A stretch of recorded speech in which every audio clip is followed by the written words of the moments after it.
బండి తీయండి. ఎవరికి నీకేనా?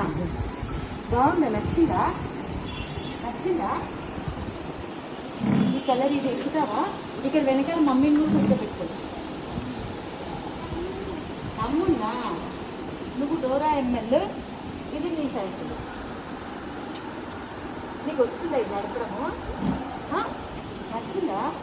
మనకు స్మైల్ చేయి, స్మైల్ చేయి. అబ్బా మరి నీకు సైకిల్ తెచ్చా కదా, నవ్వు. సైకిల్ చూసి నవ్వు, నవ్వు. ట్రై చేయి. ఎట్లా నవ్వుతారు? పళ్ళు చూపించాను. ఇప్పుడు పళ్ళు చూపించు. చీజ్ చెప్పు, చీజ్. సరే అయితే తమ్ముడు ఇచ్చారా? ఓకేనా? ఓకేనా? నచ్చిందా? ఎంజాయ్ చేయి. ఓకే, ఇక్కడ నడుపుకో. ఓకే, ఇది తీసేసాక మనము ఇక్కడ నడుపు.